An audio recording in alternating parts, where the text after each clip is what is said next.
G'day everybody and welcome to the Risky Rollers podcast. I'm Dalton and I'm joined by Charlie. Hello. By Laurence. What's up? And you saw him on last week's Barrep and you're going to be seeing a bit more of him around at our events and on our podcasts. Edward. Hello. So welcome, thanks for coming on fellas. Today we're going to talk about, of course, all the new Nephilim changes as well as a couple of pretty cool announcements for the channel and an event we're running. And probably, if we get to the end of it, squeeze in a bit of Horus Heresy chat as well because we're super excited for that. Before we get into any of that, I'd like to give a huge thanks to our sponsors, Tim from Dice Arcade. You'll hear a bit more from him later. Any hobby products you need, hit him up, he'll sort you out. Absolute legend of a bloke, great store.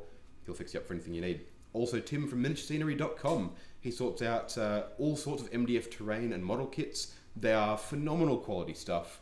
So go check out his web store. There's some really great stuff up there. Big thanks to Galen at the Tray Tinker.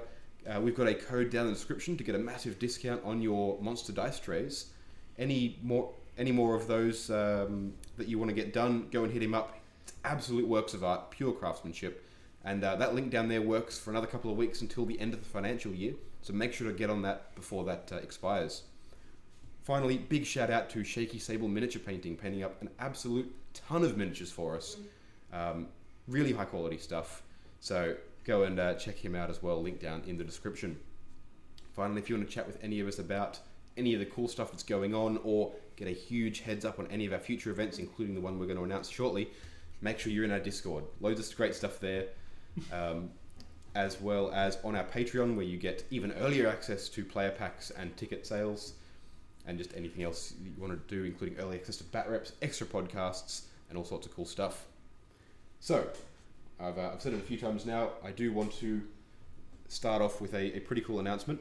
Now, we've said a few times that we're running a GT over in August, and this is the time to announce that properly.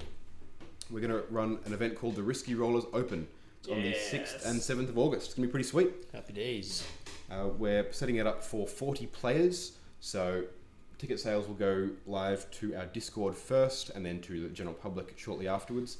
If you're listening to this right now, the player pack and the ticket sales are live for the Discord, so make sure you're in there to check that out. And it'll be coming out soon to everyone else in all of the Facebook groups and online communities down here in Victoria. So if you're in Victoria, you want to play some quality competitive 40k, make sure to jump right on that. Cool. So that'll be pretty sweet. That'll all be WTC style terrain, ITC ranked event, proper competitive one. Don't let that put you off. If you are a new player and you want to get a feel for tournament scene, it'll still be a great atmosphere and a great way to come participate and get a feel for it. As well as if you want to just come and spectate and check things out, please do. We had a bunch of spectators down at our last couple of events. It's great fun to have people come down and check it out. So come down, have a few beers, talk some shit. It's good fun. So that'll be pretty sweet. Looking forward. Yeah, it'll be awesome. It'll be pretty cool. I imagine you'll probably be hanging around for that one. Yeah, I'll be there. That'll be sweet. Running your hyper competitive Imperial Knights. Nah. What are you talking about, mate? Definitely GSC. Jesse. I have a new list that I'm cooking up, so Nice. Sweet as. The other sort of announcement thing that I'll bring up as well, we've had a bit of a scheduling change. You will have seen that our latest Barrett went up on a Tuesday and went up to our patrons on Saturday. That's the release cycle we're going to be working with moving forward. We're just trying to sort of work that YouTube algorithm magic a little bit. So patrons all get access to our battle reports on a Saturday, and then they go live on Tuesday for everybody else, and then carry on from there. Because of this change, as well as the release of Horus Heresy and Warzone Nephilim, the new chapter approved stuff, we've also got an exciting couple of weeks ahead. Horus Heresy is coming out. We've got a series of how to play videos coming up in the coming week.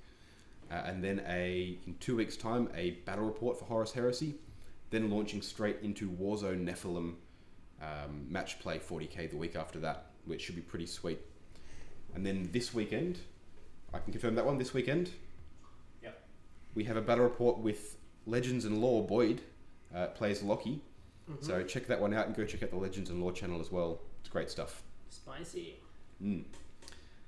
So, let's crack on then. The main topic for today, big news, everyone's talking about it all over the internet. Chapter approved? Chapter approved. Nephilim. Another book with Necrons on the cover, with nothing about Necrons in it. Maybe you'll have some points discounted. Maybe. Yeah, if there's no pariahs in it. I'm still salty about Sucking Awakening Pariah not having pariahs in it. God damn it. There would be so many people who would be salty.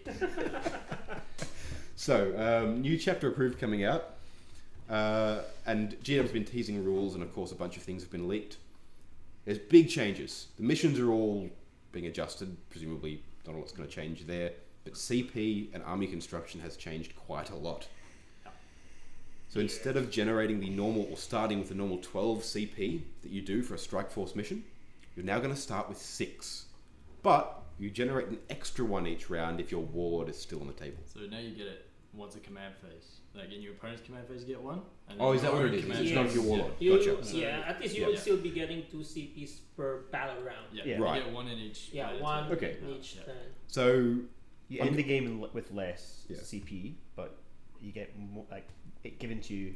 during the game. Twice Yeah. more than 1 Okay. rather than once a turn. So I'm going to start with a positive, and then we'll get into everything else. And that is that the generating the single CP each turn, as in each player turn, is kind of nice, and kind of reflects the reaction mechanic from Heresy they've introduced, where you get a single thing to do each turn. Now in Heresy it's each phase, but you can still do it through each phase.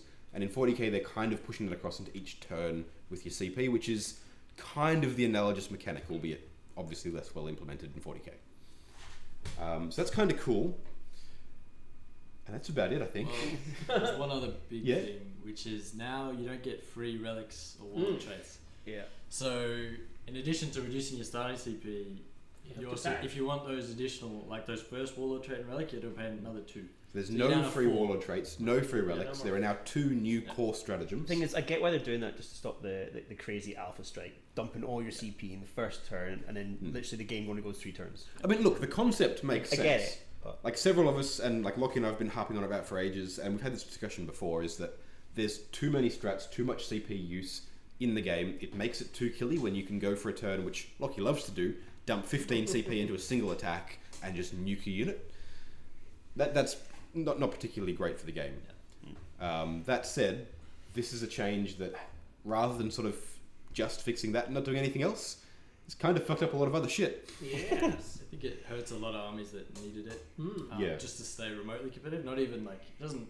I don't know how much it affected the super meta armies, but stuff like orcs, which is not super competitive. Yeah. Stuff like admech, not super competitive. Demons, especially. Yeah. All of these need a Yeah, lot of CP. I'll at start the some- start before they even. Yeah. I'll start some -3. Negative Yeah. 1. But Yes. it's like with his current, Chaos his current Space build. Marines as well. Yep. With especially like some of the competitive builds. Yeah. You A lot won't of have the, CP. You can't yeah. make the build anymore. I mean, this alone has nuked most of the current existing CSM competitive builds. Yeah. I mean, they'll get a new book soon. Yeah, so but who maybe. knows? What's But even more still. heartbreaking is, for me anyway, is detachments now. You're never taking a Vanguard, you're never taking a Spearhead, you're never taking an Yeah, Outrider. you're not going to have any points for them. Yeah. It's 3 CP. Yeah. Hey, I can bring my Wraith Knight. Unless you have You can. Yeah, that's Wraith free. Knight's free. That's The free. attachments might change in the book. Yeah. That's true. Just because they haven't stated it. And I would expect that that's what's going to happen. They would Okay, remove that the could happen detachment. as well. That wouldn't The make sense. detachments yeah. might change. I mean, to be Because fair, why? I've got a weird little opinion on that, which is that it's a bad thing for sort of gamers, etc. I kind of like that I kind of hope they are pricing out those weirder detachments, because it means you'll still see them in fluffy narrative things. Because if you're building a fluffy narrative White Scars list, it's all bikes, you're still going to build that list because that's still what you love and that's still cool. Like, go for it. But you're not going to see it as a standard way to build an army, which I kind of appreciate, because I do a little bit miss the old Force Org system where every army had a core that was an army. The same. You had line troops and you had commanders and you had to build out from that. And that was kind of cool. Now, obviously there's ups and downs to all of it. One of the biggest things is flavor. You can gain a bunch of flavor from having all these custom detachments, but also you do then kind of lose some of that core overall game flavor and collection flavor, at least. So that's like something that comes out of that I'm thinking could be kind of nice if they either get rid of or just price out those kind of detachments.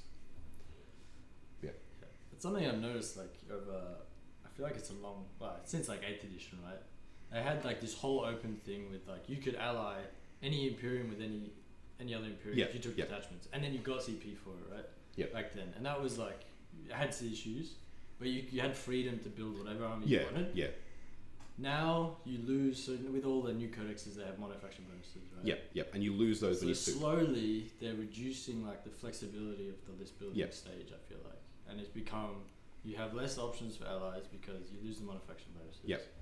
You now that this if they don't change the detachments, which actually I think they should now because the CP doesn't make sense. But if they don't change it, you're not taking weird detachments. Like the fluffy, the different detachments.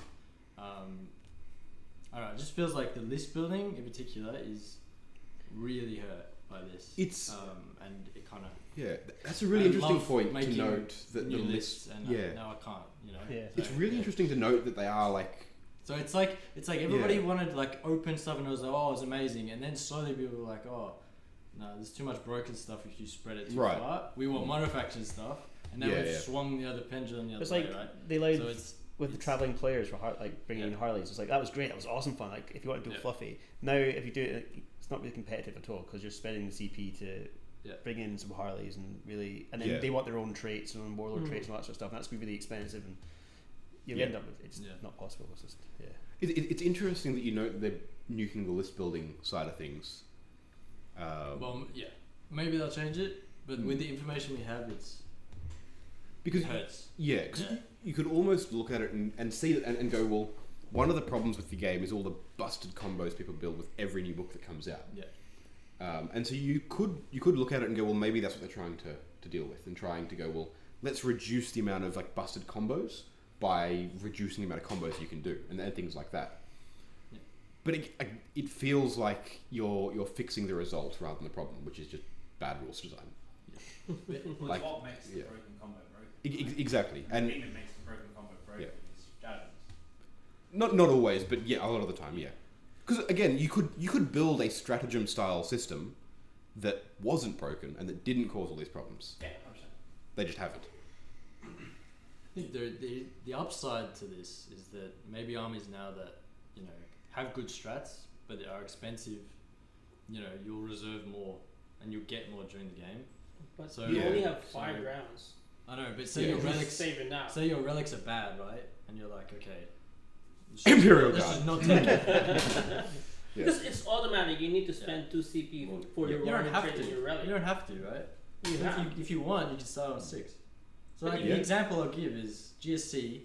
There are relics dependent on characters, right? And if you're not taking that character, you're never going to take that relic. Yeah, That's yeah. like 4 out of the 6 relics, and then 2 can go on whatever, Anyone. right? But you wouldn't take You're them only anyway. really 'cause, taking- And you're only ever going to take one. One relic. One, anyway. Mm. Yeah. And even then, sometimes you don't need it. Yeah. So you could build So you lists could- that just don't need relics or warlord Yeah, traits. and then just leverage the CP. Use your return to the shadows. 'Cause in Use your- your perfect ambush. Use all that. because they're good. Yeah. Maybe not as good as some of the Tyranid ones, but Well, yeah, but none of them are as good as some of the Tyranid ones. I think there is like potentially a meta shift and like avenues to explore. I am interested to see how the meta does shift after this, because the core idea of fewer command points, really forcing yourself to think about which stratagems you do and don't use, and having to ration those CP out a bit more, I like. I like the idea of that. I am curious to see how well it does shake out. What you'll see is the battle of the data sheets. Yeah.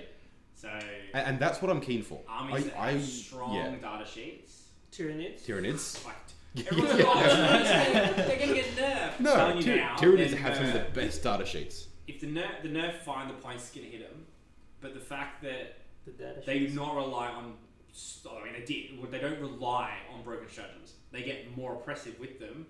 But with this, with everyone else being nuked with their stratagem, it's going to be worse. Yeah. They're going to be worse. Like the degree Unless of the difference, points nuke is so massive I that don't it's think- ridiculous, But which they it can't won't. touch everything because there's too many things for them to nuke. And they sell too many They Tyranid will. models. They did that to Admech. Carnifexes won't get touched.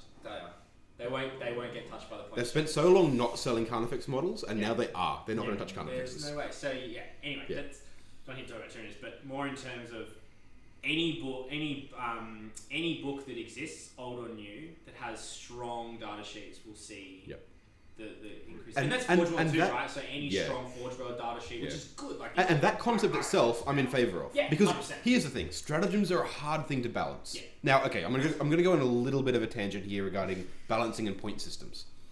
CP are a point system for stratagems. Now, because you spend them and you have a certain budget. It's a resource. Exactly. Now, the point system in 40k is fairly granular. Now, every time they've reduced the granularity, when they made that weird decision at the start of 9th to make everything divisible by 5, good thing they've kind of scrapped. But when they did all that, I'm like, why? You're removing the granularity of your system. The point is to be able to change the points by 1 point at a time. So making things worth multiples of 5, you may as well divide all the points by 5 and just call them armies at 500 points, or 400 points at that stage. There's no purpose to it. So having the granularity of the point system is good. Reducing the number of CP in the game will initially unbalance the whole thing, because you're halving the amount of resource available for something that's not particularly well balanced to begin with.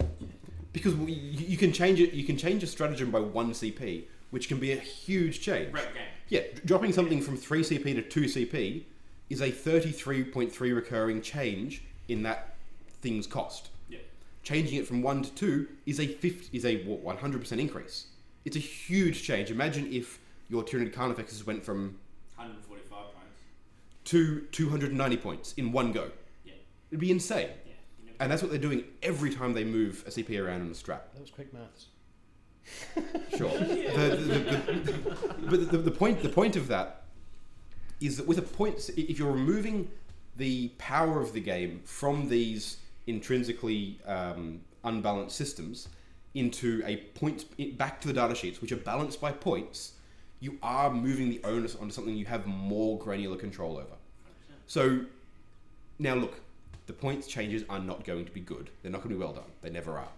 But the potential. Next one will get cheaper, bro. Don't worry. And then it'll be 10th edition. Yeah. And then 10th edition will come and fuck us again. But look, realistically, they're not going to perfectly balance the points. But by moving the onus from stratagems back to data sheets, these are things which can be balanced with more granularity and more precision. Yeah. Because the points are more granular. So hypothetically, it gives the potential for a more balanced 40k. Yeah, on top of that as well, they need to structure stratagems better. I mean, we're not going to talk about how the fact that stratagems just should be removed from the game entirely, because it should. But it's a bolt-on mechanic. You could remove it and play without it, and the game would still function fine. Carry on. So much better. Like it would be 100% better. Yep. But if you are like little things where, for example, your categories that they have. Why? Use them. If you're going to categorize it, make it that like all epic deeds cost the same amount, or some form of system that makes sense as to why they're categorized, because there's just no reason for it. And then you can. I think the AdMech have a series of points upgrades that refer to different types of stratagems, and that's and then it. after that, so everyone kind of like every now and then a book has that. Yeah, every now and then. AdMech, and then has anyone else? Yeah. No. No, a few No, I mean, after that, okay. yeah, you GSC have one too, like, don't they? you see already, right? No, it's just a general. Yeah, anyway, that's the point. I don't play that call anymore. Yeah. Okay. So it's more of, because then it comes back to your ability to balance that becomes easier because you're weighted against something because they're all the same. So if you have, your offensive stratagems, or your utility stratagems that are categorized that way in terms of how they affect the game, and they're always 2 CP, you can balance that or look at it. You can actually give it a figure, like it's an arbitrary number that then you can reference against when you're balancing against other things on your Excel spreadsheet. Games Workshop designers, you guys can actually do that. It exists. So. I would love to look. I would love to see stratagems paid for with points in your list. Like you have a pool, right? Building a deck. Yeah. That'd be cool. Can you imagine? Yeah. But see, I would love to see in your list that you go, all right, transhuman physiology is worth 150 points, for argument's sake. Yeah. And then you build that into your list, and then you get to use that throughout the game. Yeah. So you're just building a deck that you can use. Exactly. That is super cool, and it's like limited, where there's 6 or something. Like you can only pick a certain amount or whatever. Or if you had a thing where you could, like secondaries at the start of a game, you could pick one from each category. Like you do with secondaries, and those are the strats you have access to for that game. Well, speaking of secondaries, kind of that's actually another key change they've done, which I think is like another way of just breaking the game again. So any army that has like good secondaries just walks over anyone. Like it's stupid. It's love it. So stupid. So this change that they're talking about. Yes. So the change they're talking about is that secondaries now, they're removing the restriction of faction secondaries to being able to pick from each category. So you can now pick as many faction secondaries as you want from your faction, as long as they're from a different category. Yes. So for example, the Now- new Knights books, right? the new Knights books, yeah. Chaos Knights and even the Imperial Knights. Yes. The Killy one from No Mercy, No Respite and the action one are awesome. Yep. Like, The action one for Chaos awesome. Knights is incredible. It's so good. I mean, to be right? fair, I think that'll be adjusted in this because they're reprinting all of them and adjusting them. We spoke about Because- it in the review, and Yeah. we feel like it's worded incorrect. Like it, Yeah, it it's- feels like a typo. Like it's So- not, so it's the- not the- supposed to say. The Chaos Knight, which I used in the battle report against Ed the other day, yeah. which is you start the Chaos Knight's action in the morale phase. At the end of the morale phase. So the end of Yeah. morale phase, Yeah. which Doesn't say who. doesn't say whose. So, and I showed it in the battle report. I had two going at once, where I started one at the end of my turn, because you only start one action at a time, but it doesn't say you can't have more than one action going. So I started one at the end of my morale phase, and then one at the end of Ed's morale phase, and then they both finished at the same time at the end of my command phase. Doing that. So you can spend 2 turns and score that 4 times. That's 12 points. Oh, okay. That's So- Yeah. That has to be. It has to be a different that's objective, an error. right? Yeah, So- it has to be an error. Yeah, different objectives. Okay. But like It's you, something, but yeah. but you can do it at the end of your turn. Like my knights don't have auras; Yeah. they're not giving buffs. Yeah. So at the end of my turn, I start it, and then I just make sure I've got a knight and objective to do at the end of the next turn. But can you do the same action? You can't start more than one. One unit from your army may start to perform this action, Yeah. but there is Reason no behind it. In the stipulation. core rules, it doesn't say There is anything. 0 stipulation anywhere because it's never happened You before. can raise. There is Of no. course, yeah, There is that no. is, Well, raised banner says any unit from your Yeah. army may start this action, not one unit from your army may start this action. But there is no stipulation anywhere that multiple actions cannot be happening at once Yeah. because it's always when they start, and they're always started in a specific phase. Yeah. And It usually they just says haven't said your morale It phase usually or your say, opponent's like, morale phase. ones that you can only do once, like R&D. But yeah, the one. It Yeah. says, Yeah. it Yeah. like Yeah. says you can only do it once per turn. Right? Yeah. Yeah. Exactly. Stuff like that. But this isn't more than once per turn. No, They're that's starting what, at that's what it's different saying. turns. It's I'm saying like it's there's not a where yeah, direct yeah. stipulation Yeah. that says you cannot do this. Yeah. more than But once. see, if R&D said this happens at the end of the movement phase, Yeah. as opposed to the end of your movement phase, Yeah. you could start one in your opponent's turn as well, Yeah. which is hilarious. Yeah, So stuff like that's going to get fixed, probably. Let's- But let's it see. means that like you'll be able to. That's still a great secondary, It's fantastic. and you'll be able to choose that and the kill stuff one from knights. That is good. And then Necrons will be like, cool, I can try and Drakari you with Herd the Prey, or in this case, Purge the First Vermin, Vermin. but not because my army can't kill anything. And So then the I can. problem is, Nids custom secondaries suck. Like, Yeah, but alright, look, Nids don't care. Don't need. Yeah, you don't need. Nids can take the worst secondaries in the game, Yeah, and make kill it the work. entire Win. opponent's army in one turn, and then spend 5 turns just scoring them. Ah. So, Come on, guys.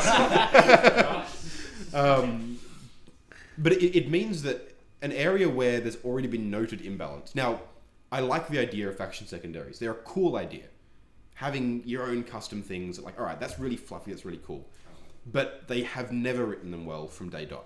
They've always been unbalanced. There's always been ones that you look at and go, this is crazy good. Again, And some 'cause there's factions no, don't like, get them. Similarity. Like, Exactly. There's no structure in terms of okay, what aside from no mercy, no respite, and what's the other killy one called? Purge the enemy. Purge the enemy. They're killing. You And kill then- stuff. Yeah. Cool. Shadow operations is an action. There needs to be a second level of categorization based on what kind of secondary it is, i.e., how it's like what you're actually doing. Like, is it about board control, or are you supposed to be at an objective or whatever? Yep. That's obviously you're not told that. In terms of the design process, there needs to be a more cohesive design process rather than just, oh, we just need to make sure we cover our base, i.e., does it kill? Do you do an action? Is it whatever? Yeah. It's very, who cares? It seems very flippant. Yeah, and I mean, this is only a problem when you have the faction-specific ones, where certain people are just locked out of using the good ones. If you went and took all of these and made them generic, then there wouldn't be a problem, because everyone could pick the ones that best suited them. Yeah. So it'll be interesting to see how this shakes out. But keeping in mind, they are also reprinting them all in Warzone Nephilim. In one book. So they could very well be rewriting and adjusting a bunch of them. And I'm hoping they do and just sort of tone them down a bit. Hoping is the word. Yeah, because, look, realistically, they're not going to do it well. Yeah. But there are a few changes that we know are coming. Some of the core secondaries are just being dropped entirely that are never taken. Psychic Interrogation is now generating CP as well, which is kind of cool. It's I cool, guess. but why make a really strong secondary even stronger? I imagine what they'll do is they'll tone down how many points it is. You need line of sight or something. But as a very quick aside, as a design note, which I'll bring up before we take a quick break, having secondaries that you score points but they also influence the game is a cool idea. I like the idea that my secondary action is a thing I do, but it also gives me something. Or it That's denies your opponent CP. Or it denies your opponent CP. That would be cool. In fact, that's pretty sick. It makes more sense if that actually removed a CP from your opponent rather than gain one. Yeah. I mean, imagine if banners happened and then your opponent couldn't take that objective unless they banners it. Or if it meant that you could move off the objective and keep hold of it. Something like that would be... you can't move. Yeah. Or if you banner, you can't move off you it. can leave the objective and still hold it. It becomes sticky. Yes, That'd be kind of cool. Yeah. Very Dawn of War, which I'm always a big fan of. And vice versa. Like, you have to then perform the action to actually take the objective. I mean, at that point, you're just playing Dawn of War. which we should do one at some point. example, but I think those... But now you're talking about... But things like good that... design and we're that talking... sort of stuff. Yeah. As soon as we move into good game design territory as well. That's it. On that note, we will have a quick break, hear a bit from Tim over at Dice Arcade, and then we'll be right back. dicearcade.com.au. All the biggest brands of miniatures and wargaming. Free postage over $250. All right, thanks for that one, Tim. If you want any hobby products, miniatures, any of that kind of stuff, make sure to hit him up. Use the link and the code down in the description for an extra discount. So the final thing to bring up from Warzone Nephilim is that a couple of the secondaries are being dropped, and a couple of big ones, which are actually probably good decisions. So, which one's Stranglehold and To the Last, we know are being dropped. Yeah. Have they confirmed any others? I don't think so, no. But there's a good chance some of the others will be dropped because they have said there are fewer of them, and they're dropping a bunch from each category. Yeah, obviously, because they're broken it down to two. I think it's 2 per category. Yeah, it's 2 per category now it's all not faction 3. secondaries. Yeah. Also, they removed, but they I didn't didn't add. realise it was that. Yeah, so they literally said in the first league thing, it was basically that we've reduced it to only have 2 per category, which is obviously the 2 that everyone takes and the one that nobody does. I think they should have removed, which is good. No, this but is they good. should have added some. So overall, it's things. better because what it seems like the design process behind it is to generalize it more. Yeah, I think Like the better to solution try and make it more contained. I think the better solution is drop all the secondaries of faction specific, and then just put and just more nice generic secondaries. Yeah. Because So see, your they've armies, done the opposite. They take more faction secondaries and have fewer generic ones. so armies are already not balanced, and then putting on some good secondaries. They're giving them different games to play. You're saying to one army, oh, you guys play this game and you win. Oh, you guys play this other game that you're bad at and lose. Yeah, because you have no other option. Yeah. So it's the problem is that the concept or the theory behind it is going to be really good in terms of we want to make the game more balanced. We want to maybe not more balanced. It's a bad choice of words. We want to reduce the power scale between the top 2-3 armies and everyone else or whatever. This is going to do the exact opposite of that. This is going to create, I reckon, and this is just my personal opinion, the biggest power divide in 9th edition. This is going to make... This is a pants on head stupid level decision. So the best armies will get better, and the worst ones will get worse. Like, what does Guard do? What do Demons do? Yes, alright, they might have books coming around the corner, but still, like... But they don't those now. books weren't written with And this in mind. Yeah. They were written like, Well, they may not be written yet, who knows? Yeah. Okay, look, no. Squat's coming out before Guard. No. Because they've started previewing Squat rules and things, the only Guard preview they've done is because it was leaked first. No, it'll come out in a box with, like, the thingo rules, like the pamphlet rules. It'll be like that. Why not? Like What, it'll Guard? be No, squats. The squat rules it'll be like a partial codex release with a box. Yeah. Which is still them coming out before the Guard Codex. I guess kind of, but it's not a full because they've been previewing their faction rules.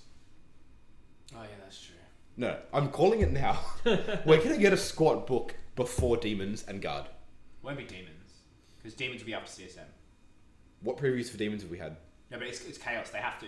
No, they don't. They do. Because essentially, it was part they would have designed their entire marketing system as Year of Xenos, Year of Chaos. So far, leading up to where we are now, everything's been to date. Again, you're giving them a lot of credit for good design and good planning right here. Nah, all that stuff's been in place for months, beyond months, 6, 12, 9 months. Look at how that business scale this is. I won't die on the hill that Demons will be afterwards. Yeah. But I will... Squats will be after Demons. No. I will put it out here now. I think Squats will be before Demons, purely because they haven't previewed them.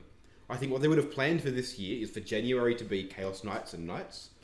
Then you'll have Chaos Space Marines. What came after Night? Nothing. So Chaos Space Marines would be their early mid-year release. Yeah. Then Squats to follow them, and then Demons to wrap the year up with the last big Chaos faction. So when is World Eaters? That'll be 10th edition. No. World Eaters is this edition. They're getting a 9th. They've confirmed they're coming out 9th edition. Really? I thought they said they're getting a book. Yeah, for 9th edition. Oh, for 9th edition? Yeah. So World Eaters will be before or after Squats. Because I thought the most rumours is that it'll be the first book for 10th. Well, they've started previewing them as well. And they're putting out the White Dwarf, or the index for them as well. Yeah, it does. It's awful. So bad. But the point is they're doing that to bring them into line so they exist alongside the Chaos book. They might be after Squats too. What, World Eaters? Yeah. Yeah, I mean, look, they could be 10th edition. I doubt it, but they could be. It doesn't make sense for them to do Squats before Demons. It just doesn't. It doesn't, but they will. Yeah. I mean, Demons would sell more, right? I know, wouldn't. No. Hell no. Everyone loves shit. Yeah, okay. I'm sorry, but Squats will come out, and they will rival CSM for the most sold this year. You reckon? Because everyone will buy full armies for them. You seriously reckon? I think so. If I ever play against someone who's Scots, I'm just literally going to get a bottle of kerosene and burn their army on the table. Look, Locky's forgetting the week that. Dead, yeah? Locky's forgetting the week that comes out. He'll have to play against them on the channel. Oh, yeah. You can't burn down the studio. I can burn down the table. But yeah. So it'll be So what they've done is essentially they've taken all the best armies and made them better, and all the worst armies and made them worse, and then made sure all of those middling armies now sit on one side of the divide or the other. Yeah. They've just pushed them. They made a Cold War. I'm not sure what. I don't know if they know what they're doing. They want to fix... They definitely do not know what they're doing. Look, they want to establish that. They want to fix things, but then I think they're just experimenting. It is. It's experimenting and it's model sales. It's both of those. Obviously, but for years, we have known for a fact that Jedi write rules based on model sales. Yeah. And as in, this has been a thing since, probably since ages. It's been confirmed since 7th edition. When you had, 6th edition, sorry, when the Wraith Knight came out, at, was it 450 points, something like that? I don't know. I was. And the rule and a memo came out. It's from the CSO, the CEO, right? It's all been confirmed from that quote from the old CEO. No. We don't care about. No. As in this specific thing was confirmed in a release of internal memos and a report from internal stuff, where the rules dev team gave the Wraith Knight 450 point rules. And then the model sales team went... The marketing team went, make it better, make it cooler. And they made it cooler, gave it a 750 or something, 790 keep it for price tag. And the marketing team went, no, we want to sell it at 450 points. And they said, we'll keep the rules and just sell it at those points. And they sold a shit ton of them because they were busted as fuck. Yeah. And that's been going on since before then, and it's still going on today. We know that. Yeah. But this is, even for that, this is bafflingly just beyond bonkers. They don't know what they're doing. Well, it just seems like it's not, and it seems like, and this is all speculation. Obviously, we don't know. We haven't played it. We're not play testers. None of that. So this is just us being stupid dickheads in Australia. Thinking we know better, right? But at the end of the day, it does seem like a decision that's made without a lot of QA and without a lot of data. So like they have data. A thought has just occurred to me about this. Skewed data though. I would be interested to see who made the decision to make a chapter approved every 6 months, compared with who makes the decision on what's in it. Would this be something that potentially they would have planned to send to playtesters now, to release in a chapter approved in 6 months' time at the end of the year? One step of that. And someone's made the decision to make chapter approved every 6 months, and they've gone, well, shit, now we need new rules every 6 months. Yeah, so and that skips the playtesting step. But it's even that, yes. On top of that, the 3-month season. The 6 month season. 3-month season. 6 months. It's quarterly, 6 isn't months. it? No, 6 6 month months. season. The 3 Dalton- months. 3 months is the balance start slate. Sorry. The seasons is the chapter approved every 6 Yeah, months. 6 Which, when it came out, wasn't clear if it was a chapter approved every 6 months or just like a change in season. It's both. So they should be amalgamated into one, right? You have chapter approved and you have the rules change, the balanced data slate, and whether that's quarterly or 6 monthly, biannually, whatever. Do it that way. The game is changing way too fast now. It's one of those things where it's like... I'm sorry, mate. Who was arguing against this the last podcast we talked about man, this? but yeah, I'll concede you were right. Like, Yeah. I literally thought it would be... So, and again, it's because it's... If it was... So, If sorry, it was well designed, let me it rephrase. wouldn't be a problem. If it was done quarterly... It's not the problem that's quarterly. It's the fact that you have two separate changes happening within too close of a time. So if you had the exact same And the thing changes happening, are too big. They're not adjustments. They're not changes. fixes. They're redesigning the game. They're game redesigns, Yeah, essentially. it's not points and like if they just did the secondaries, but this whole new detachment thing, the CP thing, the whole game is entirely different. But again, the balanced data set every 3 months is pushing it, but it's fine. Yeah. The chapter approved with what it is, and with what it has been for the last couple of years, every year is like, okay, that's fine. Every 6 months is too much. And this is what I was saying when they announced seasons, and it's I remember. every 6 months for a partial redesign of the game is too fast. It's full on. I mean, to be fair, every 3 years for an edition release, which is the last couple of editions, and we're suspecting 10th next year, next year, is, I think, too fast as well. You need time for the edition to sit and settle, and you need time for people to play the edition for a couple of years before That it doesn't changes. make money. Yeah, but it Well, does. sales Like stuff. so you do, like in the video game world, patches and regularly supported content shows you it does. Like they just need to not change the game, state of the game. They just need to rebalance. So things like Psychic changing- Awakening. Yeah. A big, long-running match play campaign series. Yeah. So that does or even just regular things like if there's quarterly points updates and quarterly shifts in secondaries. That's enough. Just have all your ninth books out, and you just need to do that. That's you showing your support for the game. That's not changing the status quo of how the game functions. You're still releasing new model kits and new units and that kind of stuff. Exactly. And then you just You can spend redraw- some time updating old kits, Exactly. And that you have that for 2 years, and then 10th edition shows up. and then 10th edition shows up. It's just going to be... So what they're doing, they're fun... And there's been a lot of discussion on YouTube about this for I think the last year or two, more so than ever. They're pricing themselves out of their own audience. Like they're destroying their own audience by charging too much in certain countries, by forcing people, like seeming like giving off the impression they're forcing people to adapt too quickly, and it's just too much change too quick where people are going to go, well, I don't want to play this anymore. Yeah. What else is out there? Well, And now they're I'm going to go find a bunch play of other well-designed games and good miniatures something and play else. those instead. Exactly. So, you know, Yeah. it's. I think they're shooting themselves in the foot. They're trying to do too much too quick. Yeah, and the other thing, the last thing I'll mention before we move on off this subject about the seasons, do any of you guys remember the Konor campaign? There's an international campaign in, I want to say, Is the it start like of 8th edition. Yeah, at the start of 8th edition, or when they did a big international campaign that was called Battle for Konor or something like that, and it was essentially they said, all right.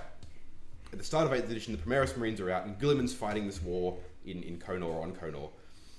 And we're going to do this big international campaign where in every Games Workshop store around the world, if you play a game between Chaos and Imperial, whoever wins that gets noted.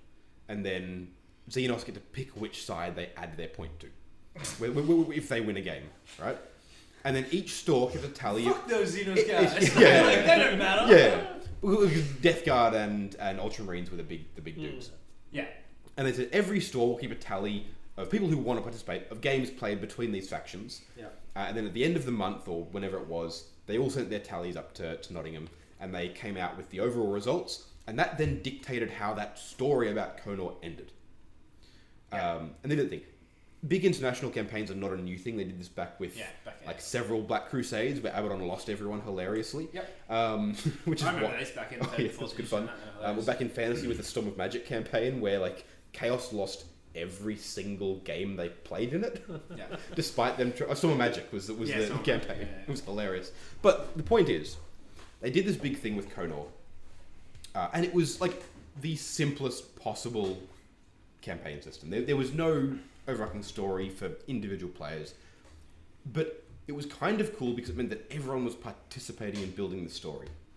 Now, if seasons for 40k were like that, chapter approved once a year and all that kind of stuff, and then each season was just like a different battle zone, and they said, all right, over the course of 6 months, you come into a Warhammer store, you play a game against someone with the other faction, whoever wins, we add it to the tally. Right? And that was all it was. And then at the end of the day, it decided the outcome of that particular battlefield or that particular zone, right? That's pretty cool. But that makes sense for what a seasons thing could be. Yeah. It's participation. It's encouraging people to come into stores and spend money. It's doing all of that. And it's allowing the game to exist in a supported, encouraged state without being rewrites of the core rules. Yeah. And that was kind of what I was expecting when they announced seasons. Because that's how video games work. You have a season of a video game that is this big campaign story that everyone follows. Yeah. And then at the end of it, everyone moves on. Yeah. As opposed to, it's just what we're calling chapter approved. Yeah. I mean, what else has it done? Yeah, no.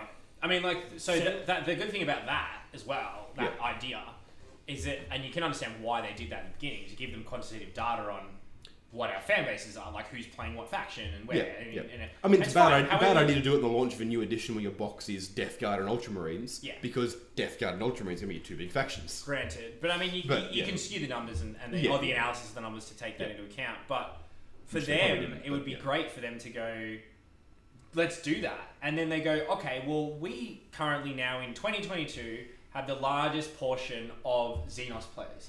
So clearly, our fan base wants Xenos narrative or story or to be involved because they're actively going, and if you linked it back into the narrative stuff that you write, so then that next year or whatever, then GW starts to greenlight more Black Library stuff that's related to that or whatever, and it can, because you're getting live market research for nothing, and that's amazing. Okay, to be fair, Black Library is the one place where Necrons haven't been overlooked.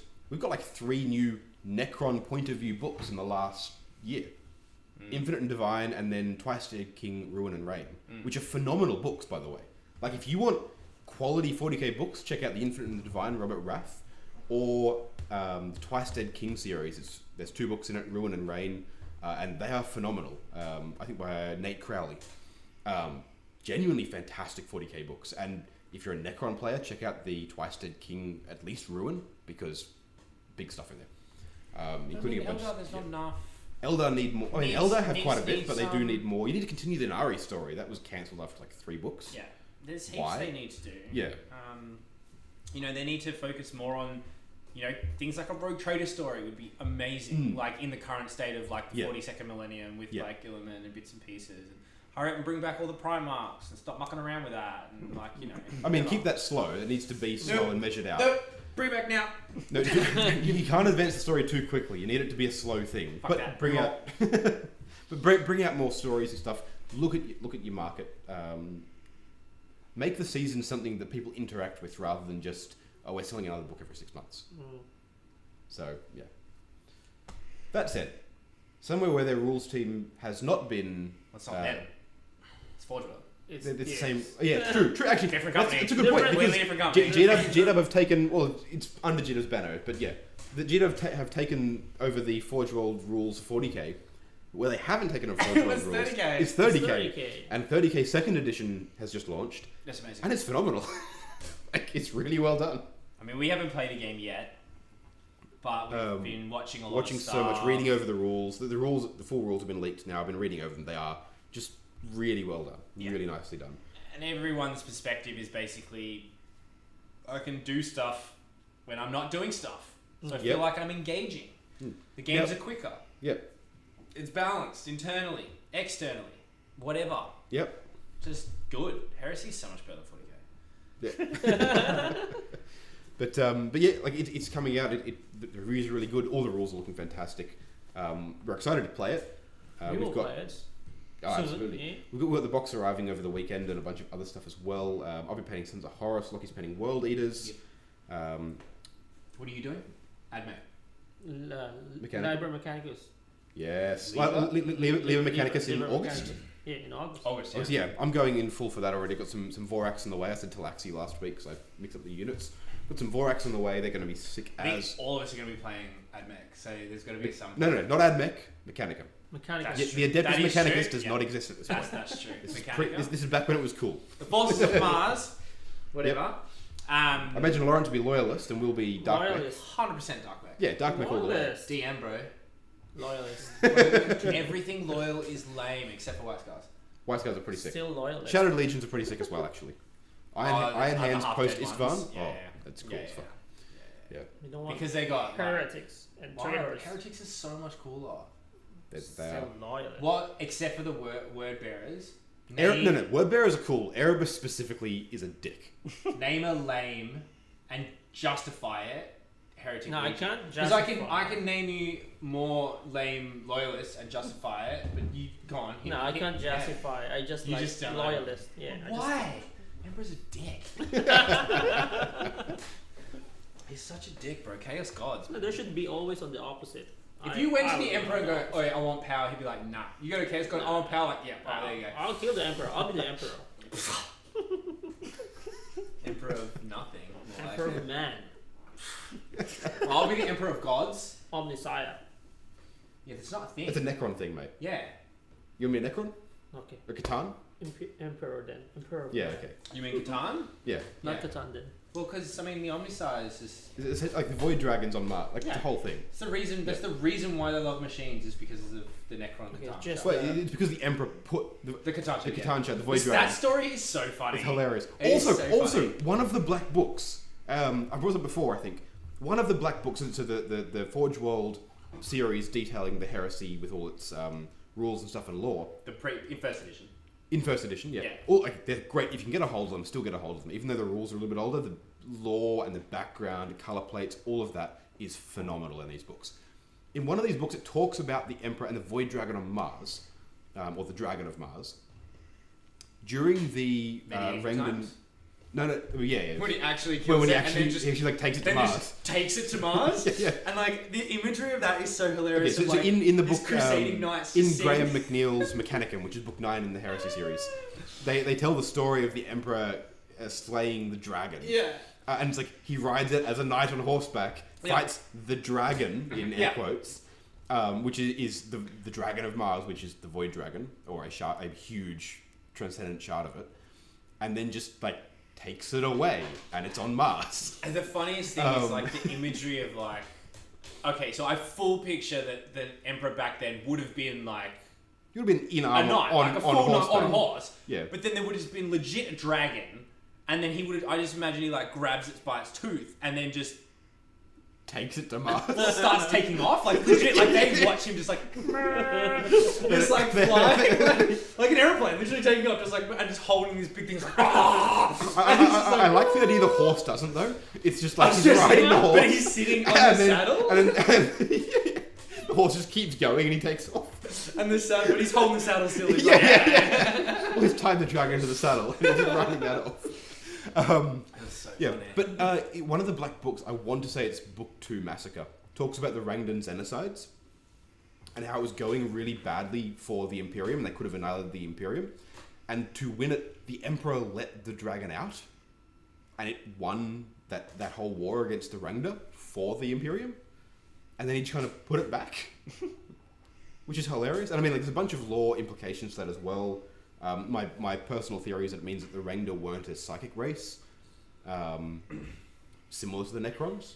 Hence, the Emperor's psychic might was less useful against them, but against the Catan, it was like a perfect, counter. So, lets the Catan out, annihilates this Xeno Empire, and then he's like, all right, cool, back into the cell you go, or I'm going to blast you with mind bullets.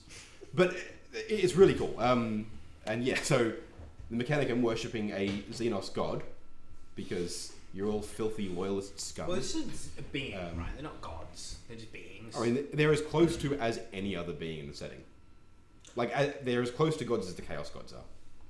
Yes, they're just beings. Yeah. Because they can die. Oh no, because Chaos Gods. No, the Chaos. Neither can the Catan. They Catan can't be killed. No. Like so, getting a little bit. Okay. But they did. Big spoilers for the Twice-Dead King Ruin. It's been outrageous. It's on you. Go read it. It's fantastic. But big spoilers about the about Landugor the Flayer. In the lore, it was dies, right? No, he's still around. Oh. They were shattered into shards. So the shards that Deceiver are still around because they couldn't kill them. Because when he's shattered, that's he does the curse, right? He does the Landugor the Flayer is the Catan that was rumoured amongst the Necrons to have been actually killed, and as he was killed, he cursed them with the Flayer virus.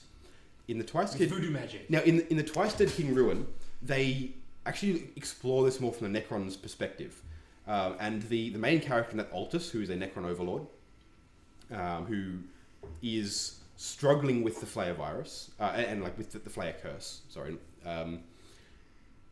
He and the Cryptek who sort of works on him and on the other Necrons around have a long-running suspicion and like a theory or hypothesis working on. Oh, that is him. That the Flayer curse isn't actually something that is a virus or transmitted from Necron to Necron.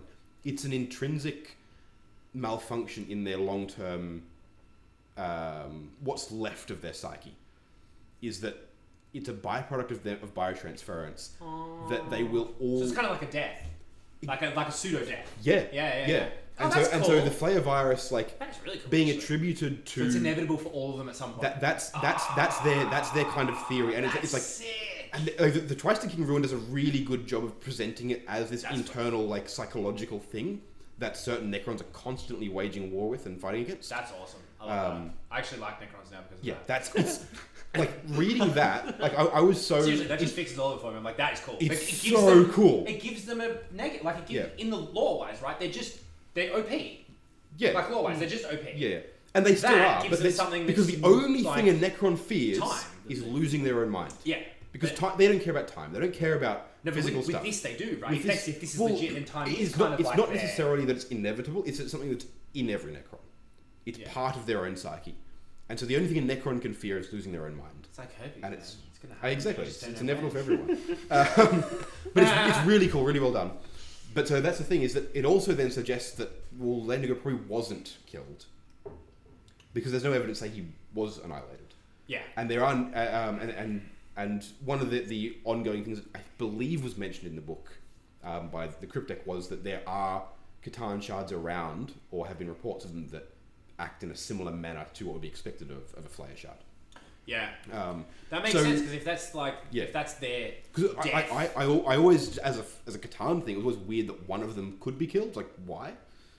And not the others. Like, again, the whole thing is that they are intrinsic to the fabric of real space, and you they are part of reality. They can't be destroyed. So the polar opposites of the Chaos Gods, essentially. Very literally, that is what they're set up to That's do. cool. All right, that makes more sense then. Yeah, so that they are the Chaos Gods of real space. They're part of the fabric of real space in the same way that Chaos Gods are a fabric of the warp. That's what Chaos is so much better, bro. Warp is so much cooler than normal. Why would you want to be part of normal when you can be like, nah, I'm just going to put Picasso painting? Harlequins, then.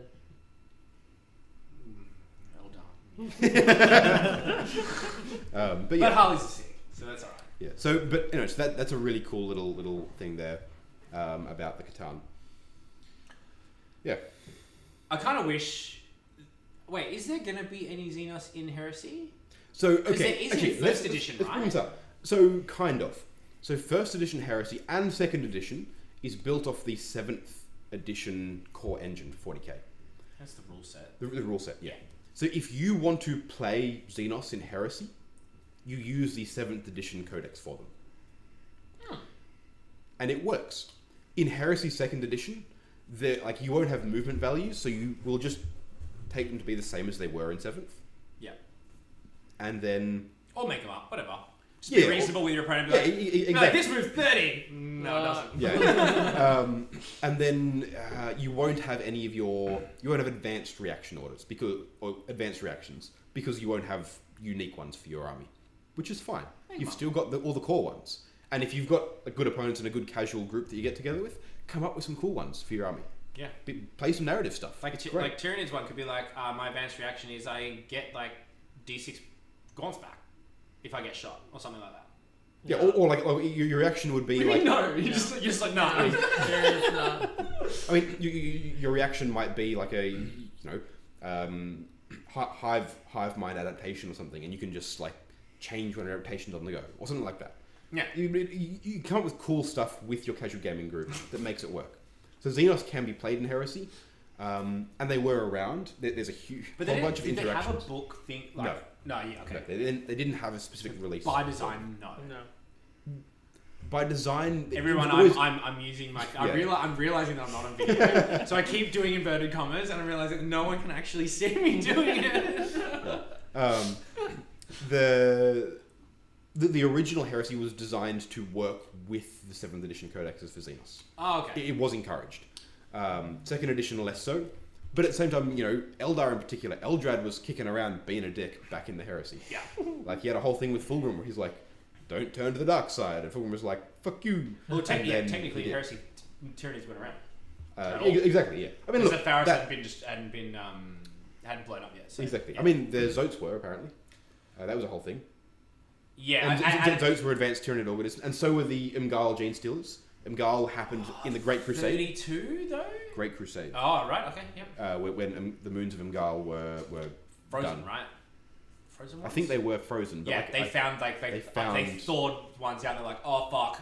Yeah, we've made a horrific mistake. Shit. Freeze again. And that's the other theory as to why the Nids came to the galaxy was either the Pharos device or those Gene Stealers starting One cults. Brood Lord was just like, yeah, exactly. Called home, and they're like, oh, yes. Yeah.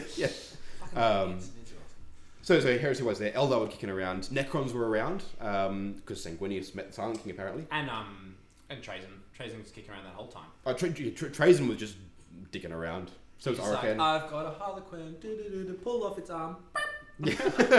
So Necrons were around as well. Orcs, Tau weren't. Who cares anyway? So no one gives a shit. Orcs obviously were. They were huge things for them. Yeah. So you can absolutely bring all those in, and it'd be super cool. I think you can play around with Orc rules actually with that, because like, especially in the lore, the depictions of Orcs are way more hectic than what they are in 40k. Well, because in 40k, because the whole point of 30k was Orcs had, like, Xenos in general controlled the galaxy. Yeah. And the Great Crusade was humanity going out and exterminating them all to make it safe. Yeah. And they were almost done by the time the Heresy happened. Yeah. And the whole tragedy of the Heresy is that, like, they were within, like, a couple of decades of eradicating all Xenos from the galaxy. And, like, making the perfect human utopia. And then they fucked it all up. Just like every single regime in human history. Yeah. This close and then, man, it's full of pieces. But so the reason 40k like isn't as hectic is because they dealt with it all. Yeah. And then even though the Imperium hasn't existed in the strong state it should have, it's existed enough that none of them have recovered fully from it. Yeah, there's definitely a few races as well in 30k that I reckon if they don't get support for, which they might in the edition, we don't know. But I'll definitely be looking to write rules for. Like, I'll 100% want to write rules for Mech Arachnid. Oh, the Mega Arachnid would be so cool. You're just essentially making like an army of Carnifexes, really. Yeah. That's what you're doing. Well, I think that's even more Starship Troopers than it Tyranids. is. They are. Because, Did you see that? There's someone on Facebook has been converting them. Starship Trooper bugs of Tyranids. Yeah. It's so cool. It's so good. Yeah. So they're super cool, and I think creating rules for something that's similar is awesome. That would be and there's a bunch of races. Yeah, I'd love to see some like Orishan technocracy stuff like that. That'd be really cool. All of that. So that's all. Because you can essentially just have guard with marine gear, but not like full power armor. Like think of like I'm thinking like an army of scout marines. Yeah. But with better weapons. Yeah, I'm thinking an army of better power armor. Because the power was better. It was the whole. Were they though? Well, okay. They weren't better. The armor was better. They just lasted longer than a day. So they're like, oh, they're tough. the armor was better. The warriors weren't. Yes. Yeah. True. So yeah. Oh, because that's it. Because they're just normal people. Yeah, exactly. So it'd be like an army of like Van Sar style stuff. Yeah. Which would be pretty sick. Okay. Yeah. That'd be pretty cool. But I mean, we've got Liber Mechanicum coming in August. Liber Imperialis after that. Which is the Imperialis one's the Custodians on that, yeah. like Talons of the Emperor, Imperial Solar Auxilia, Imperial Militia and cults and all that kind of stuff. Which is the Sister of Silence, the Custodes, and then The Imperial Army and the Solar Auxilia. Yeah, which is all your just normal Imperial guys. So Imperial Army is the Imperial Army, Yeah. and then the Solar Auxilia is it was originally a solar defense force, specializing in void warfare, but it got spread out throughout the Crusade and the Heresy. You know what would be nuts? Is if Battlefield Gothic comes out before the Guard Codex. I mean, It won't, but I I wouldn't rule it out. It would be pretty cool. Battlefield Gothic's gonna be sick as, but if they do it. Yeah. But look, I think that probably pretty much wraps things up there. So yeah, Nephilim's gonna be fucked. Heresy's gonna be epic. We've got a bunch of Heresy stuff coming. So we got this weekend, so coming out on Tuesday for all you on YouTube, and it should be out today for all you lovely patrons, is the game with Boyd from Legends and Lore, so go check that out. It's pretty sick. Throughout the next couple of weeks, we've got a bunch of how to play Horus Heresy videos coming out. Yeah. We filmed all of those. That's going to be sweet as. We've got a Horus Heresy battle report following that, and then back to sort of normal 40k programming after that, with a bunch of Horus Heresy content coming up as well, in addition to the 40k stuff. Don't worry if you're just here for the 40k, it's staying. We've got Horus Heresy coming up as well. Yeah, so unfortunately we can't bring you stuff early because we aren't privy to early access with Games Workshop yet. So if you want us to bring you stuff early, just tell them to do it. Yeah, just start sending GW emails every day. Not email. Loads of them. No. Social media. Like post on their Twitter page. Be like, give Risky Rollers early access because support Australia. Yeah. We're already paying the highest prices in the world. I mean, aside from New Zealand, but they deserve it. They know what they did.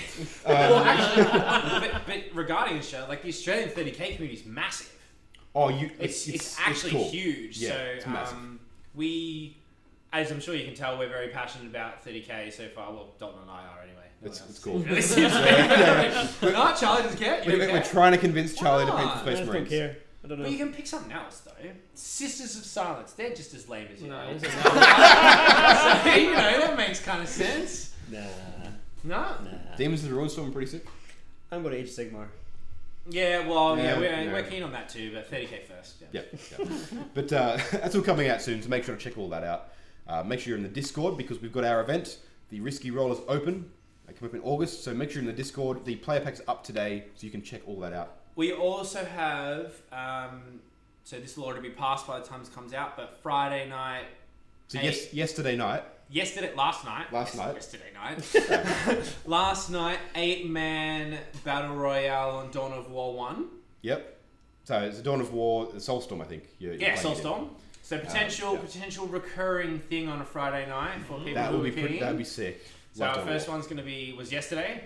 So for those of you who just want to come on and play Dawn of War with us, it's hilarious. And Necrons are so broken in that game. Necrons are amazing. It's so broken. I can just play Necrons. It's so easy. You can use it for free all the time. And you're like, oh, you can't kill me. I can kill you. Yeah. It's so cool. It's like turn 1 warrior rush. They're like, why are 50 warriors in my base? You're like, man, I don't know. They're all free. Oh, you killed them all? Alright, cool. I'll see you later. Teleport your lord in and just, they're back. Yeah, Why? Yeah, 100%. But yeah, so jump in the Discord, check all that out. Great stuff in there. And if you want all this great stuff, earlier, extra content, all of that, make sure you're a patron. A bunch of extra content and early access to everything. Yeah. Thanks for listening. Thanks for listening. Thank you guys for being on. All good. All good. Yep. Yeah. Thank you guys for listening. We'll catch you guys next week. Goodbye. Bye.